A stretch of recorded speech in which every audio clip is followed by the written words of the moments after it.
So you're welcome back to today's broadcast. In fact, this our brother, he has come out to expose a lot of things that is happening right now in this country. I know some of you may know him. This our man that is talking now is a very powerful activist. He understand and he read books so much, and he understand what that is going on in the government. Now he has now come up again to review a very deep secret that is going on in Nigeria and the plan of this Fulani men and the plan of war that they are planning to. In fact, I would say it is a right time for for Trump, for the American to come in and to see if this country will be divided. Let everybody go and let everybody be in peace, because issue of every day fighting one another, and at the end nobody is accepting each other. It is not something that people need to be embracing. So according to the headline, it says America needs to divide Nigeria for the freedom of Biafra to avoid second civil war in Nigeria. So he really exposed the evil that is trying to happen now. In fact, I will not talk too much. Just watch by yourself so that you will understand things going on in Nigeria, and for you to know what we are saying, if it is true or if it is lie. So as about to watch, like, subscribe, and share it for everyone to see things going on in Nigeria. Hi everyone, I hope you're all doing great today. Okay, so I sincerely hate to be the bearer of bad news, but I have to say to Nigerians as it is. If you are in Nigeria and you know you're going to be in Nigeria during the 2027 elections, please make contingency plans. From everything that I have seen, and if you know me, you know I have a very strong background in research, and I don't say things carelessly, right? From everything that I have seen, we are on our way to a very messy, nasty, ugly civil war in Nigeria in 2027. And I'm going to explain to you how it's going to come out, how it's going to roll out. All right. So in the last video that I made, right, I made it clear that there is this thing that they're planning to do, especially with the Aburi Accord that came up, right? And so the plan was that while they're talking about Aburi, and BBC is also planning to release their documentary about surviving Biafra, which is a very weird, nasty title. I don't even know why. Maybe they're saying how Biafrans survived Biafra or something else. If it is something else, well, let them release it. We're waiting for them. But you can imagine all of this happening at the same time. Yakubu Gowon released the book, and then BBC is about to release a documentary, and then we have all the talk about Aburi all over the media, and that showed me and proved to me that they are basically heading towards a restructured Nigeria. Because I've always said to people that Tinubu is a kind of president that does not want anybody to take power from him so that he becomes lower. Once he has hit that level in his life, he doesn't want to be anything lower again.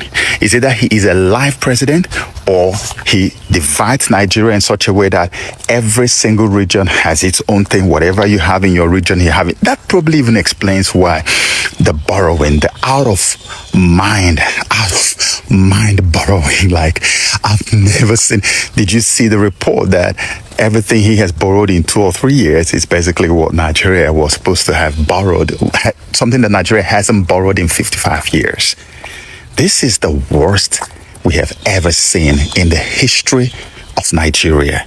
The man is just on a borrowing rampage, and nobody's seeing what he's doing with all this money. So basically, he's just investing all these things in his region so that after the restructuring process, whatever he has put inside the Yoruba land stays in Yoruba land. And then whatever the Easterners have got, they just manage it like that. And whatever the North has got, they manage it like that. And then the power of the presidency is weakened completely.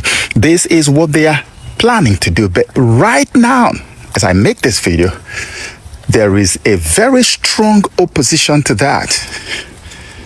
The overlords, the puppet masters, the cabals, the voodoo masters and the native doctors around, and all the praise singers, okay, around this man are telling him to go on, Baba, that there is no problem. Is it not you? Ah, yes, there will be a few protests here and there, and then some people will die, and you will still be there in power. That's what is going on. And the Nigeria that I see today is not the Nigeria of 2023. Anybody who is not seeing that, the person is absolutely blind. Even cowards today are roaring like lions. And they're not doing it to make sound effects. Something has broken on the inside of every single Nigerian, and now it is a battle to the finish. Nigerians, as far as they're concerned, are now saying, you know what? It is now or never. If we die, we die. Because after all, we've got nothing to lose. This man is taking every single thing from us already. That's where Nigerians are right now. And so what you're going to see, which is why I know that civil war is coming, you need to make contingency plans. What I'm seeing is a situation where on election day, they are going to try to steal the elections like they did in 2023. They're going to try to release thugs, but they will find out that the thugs waiting for them at the polling booths are worse than the thugs they are sending. I think they already have the intelligence that this is going to happen. They know that Nigerians are ready, armed to the teeth. The kind of videos we have even seen in the last few days shows you where Nigerians are right now, that nobody is ever going to wait and allow Tinubu and his boys to rig elections or to steal elections at the polling units anymore. It's not going to happen. Just take it from me. This is not a threat. It's a reality. It's not going to happen. So what are they going to do?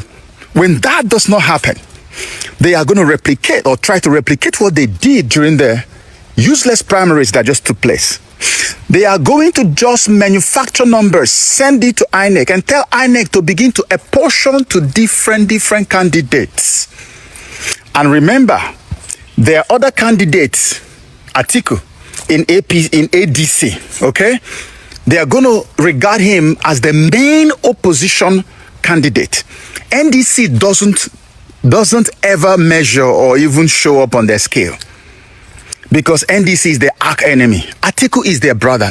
Is their boy. He's working for them. So they're going to say a portion 80 million to Bola Tinubu. A portion like half of that, 40 to Atiku. Go to PRP, give them like 30 million. Look for another party, give them 20. Look for another one, give them like maybe 10 or 5. And then NDC, where P2B is, give those ones like 2 million or 2.5 million. But if they want to pity them, they can just give them like 3 million.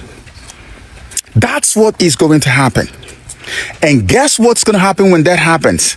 There's going to be this spontaneous outbreak of violence.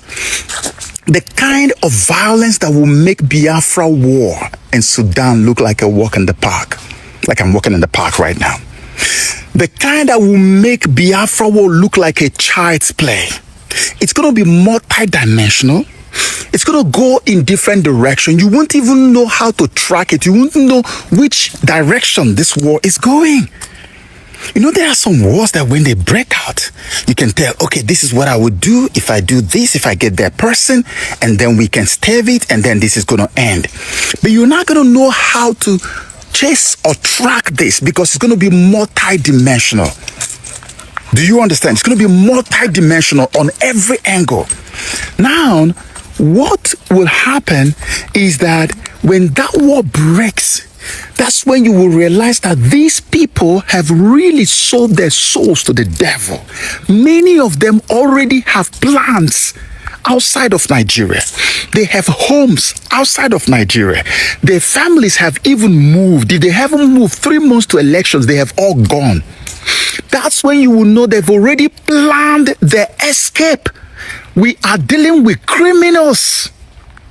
Criminals who have no love, no hope of ever doing anything good for Nigeria other than using Nigeria as a token to enrich themselves. Nigeria is a collateral for stealing from the whole world and leaving the unborn generation in debt. They have no heart, no soul, no conscience.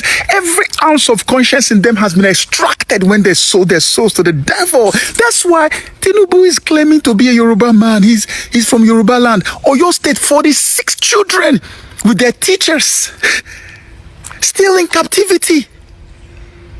The teacher was beheaded, videoed, and shown to the whole world. The woman had a baby on her back and was pleading for help. No presidential broadcasts. No official presidential statement from either the president or any one of his aides. And they are all Yorubas. Can't you see? It's not even about the tribe now. It's about the master they serve. The devil that they serve does not know tribe or religion or tongue. That's why they want to start the war, to reduce population. They know that what they're about to do will start war, and they will start it. That's why I'm telling Nigerians, make contingency plans. By every indication, what I see is a very nasty, messy civil war. But whichever way it goes, God will give us victory, and at the end of the day, we will come out on top, and they will be the biggest losers. Prepare. The hour has come. The Fulani militant uprising in Nigeria might trigger a counterattack from other ethnic groups. That is my worry. And we must check it. Because if we don't, we might pay dearly for it. So let me remind you of the consequences of counter-violence, because Nigeria is edging closer to counter-violence. If counter-violence is not the cure, then Nigeria faces a question more agonizing than any other. How does our people stop the violence that begets counter-violence without becoming the very engine of its own destruction? Look now at Nigeria. Criminal elements, armed, mobile, shadowy, move through the forest and farmlands. They call themselves many things, but Nigeria knows them by the name of an ethnic group, the Fulani. They kill, they kidnap, they burn villages. And in response, ethnic militias are rising. In Yoruba land at the moment, Sunday Igboho is raising Yoruba militias. You can see videos of them moving into the forest. That is how it starts. Why are they angry? Terrorists stormed schools in Orire, in Oyo State, kidnapped teachers, kids, babies. The Berom fortified their hills. The Yoruba vigilantes gather, and each side says the same terrible justification. We are only defending ourselves. They struck first. Let me remind you of July 1966 all over again. Only now, the uniform is not army uniform, but civilian marauders. And the admonition remains unchanged. The nation that cannot distinguish between the criminal and the king is already lost. When a Fulani bandit kills a thief farmer, the thief farmer's son does not see a criminal. He sees a Fulani. When the thief militia retaliates, burning a Fulani settlement, where no bandits live, the Fulani header's daughter does not see vigilantes. She sees thieves, and in that moment, the actual crime, the original act of banditry, becomes irrelevant. What matters now is identity. What matters now is blood. What matters now is revenge that no one can stop. So, how does a nation break this circle without disarming the innocent? How does it stop the violence that leads to counter-violence? First, the state must reclaim its monopoly on legitimate force. This is not merely a political slogan. It is the very definition of a state. When citizens take up arms because they no longer trust the government to protect them, the state has already failed. But the answer is not to crush the militias with greater violence. That is merely counter-violence by another name. The answer is to outgovern the bandits. It is to deploy competent, ethnically neutral security forces whose loyalty is to the law, not to a region. It is to track criminals by their deeds, not their dialect. It is to invest in intelligence, in rapid response, in rural courts, in roadways that connect isolated communities to the center. The state must become so present, so effective, so just, that the vigilante becomes unnecessary, not because he is suppressed, but because he is obsolete. Second, the Nigerian state must criminalize the act, not the identity. This sounds simple, but it is revolutionary in its implications. When a Fulani headsman commits murder, he must be hunted, arrested, and tried, not because he is Fulani, but because he is a murderer. When a thief militiaman burns a Fulani home, he must face the same justice. But this requires a judiciary and a police force that have been cleansed of ethnic bias, and that, in turn, requires political courage of a kind that is rare in any nation. It means telling your own ethnic constituency, if our people commit crimes, they will be punished. And it means telling your enemy's constituency, if your people are innocent, they will be protected. This is the only language that breaks the circle. Everything else is just war by other means. Third, and most difficult, the Nigerian state must address the ecological and economic roots of the violence. The Fulani bandits are monsters, no doubt, but they are also men whose traditional grazing routes have been blocked by farms, whose cattle have been stolen by climate change, whose youths have been radicalized by poverty and neglect. This does not excuse their crimes.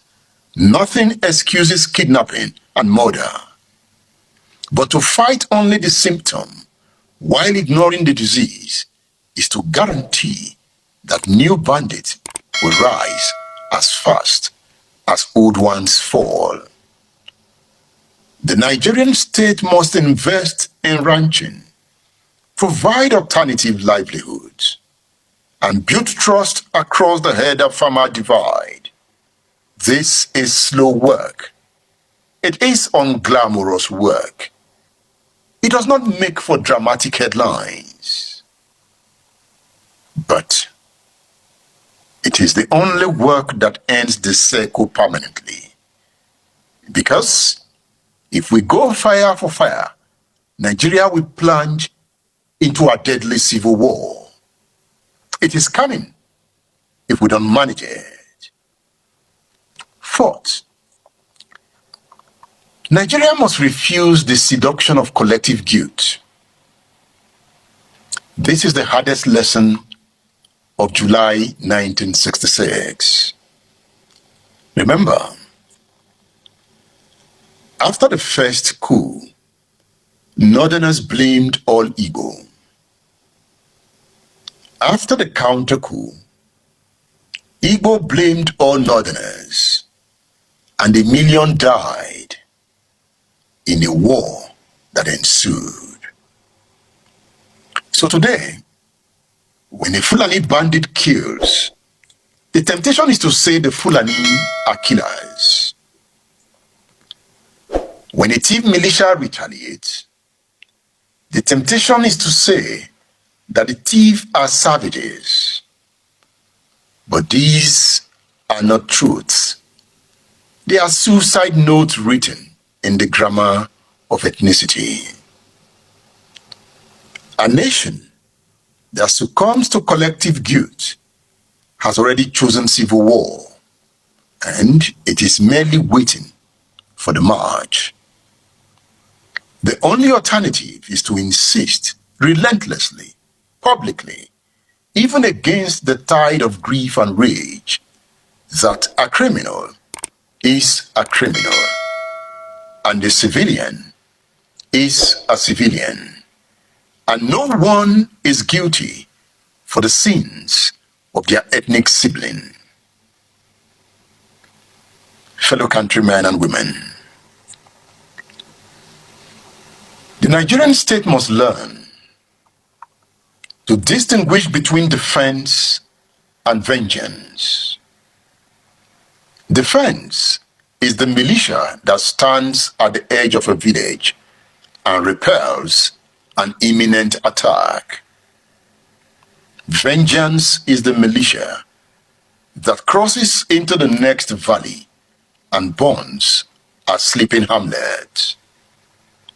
One is the right of every human being. The other is the path to July 1966 and to every massacre that followed. The state must defend the first while prosecuting the second. And communities must learn to demand protection without demanding blood. Note, you cannot stop the circle of violence by choosing a side within it. You can only stop it by stepping outside of it, by refusing to let the criminal define your enemy, by insisting that justice is blind to ethnicity, and by building a state so strong in its fairness that no citizen feels the need to become a vigilante. This is harder than revenge. It is slower than rage. It requires patience, trust, and a kind of moral courage that is rare in any generation. But the alternative is not victory. The alternative is an endless July month after month, year after year, each counter-violence birthing the next, until Nigeria becomes not a nation, but a graveyard of good intentions. And the only epitaph reads, "They struck first, so we struck back, and then we all died." Break the chain, not with a bigger gun, but with a better nation. A word is enough for the wise. Thank you for listening to me. Oh yes, this is a very powerful speech from these our brothers. That is how it started in 1967 to 1970, and that is how it started in Rwanda. That is how it started in many countries. You have been hearing today that they have fought war. That is how it started. Go back to the history. The problem we have in Nigeria is that we don't read history.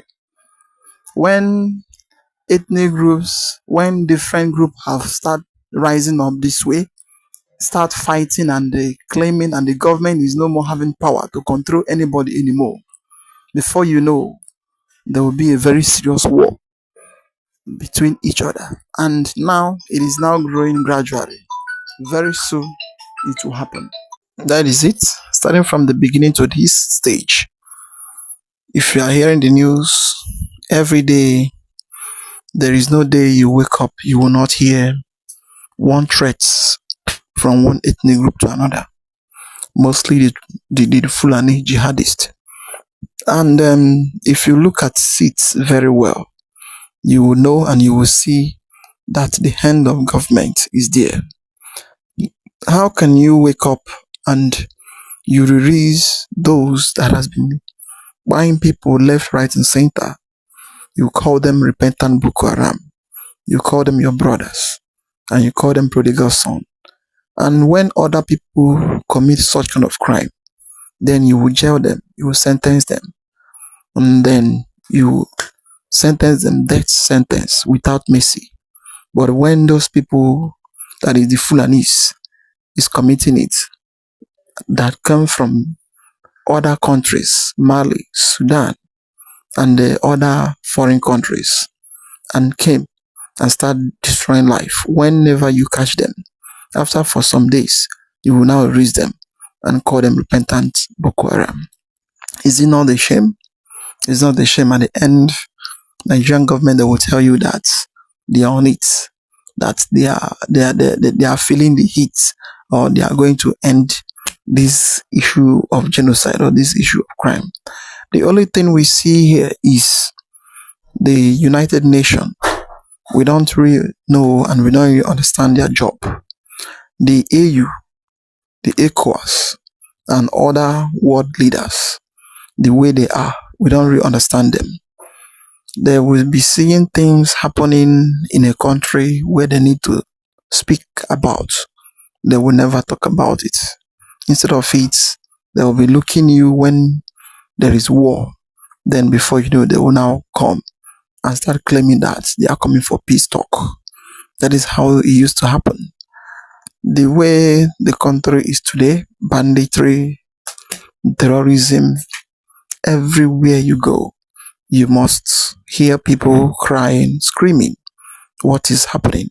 Now you cannot go on the streets, you cannot walk freely on a road without looking back and front, because there's a way you'll be walking. Before you know, they will just take you, and that will be the end. And the government that claim that we have security. Now, the main reason the people is no more having that mind to go and join Nigerian force, police, immigration, or other forces is because of they are complicit. They are complicit. Many people, they prefer to join their ethnic group security team or their village group security team or anyone that is within them, but not to join Nigerian security team, soldier, army, police, anyone, because of the government. They are using many people to pay because of they want to be in power forever, and they are too complicit for it. And any country that is going through this, that country is gone. That country is gone. Once you are doing all those things to the level that your own security men, you are complicit to them, then none of them believes you. Those that is going to the war front, they don't even know the plan. The government has a plan against them, so that when they go, then they will be killed. Then they will return back. Those that are in top will now take over their power on their seats. It's very, very shameful. And Nigeria is gradually losing day by day. The prophecy of Mazen Namdekano, it has already finally come to pass. All the thing he has been saying, speech and everything, it has already come to pass. So I don't think there is any other thing the people need to do. Rather, they need to rise up on their feet and start understanding the enemy that is within them. Because this enemy that is within them, they are the enemies there in the government house. They are the enemy there within the states, and they are the enemy there around every villages.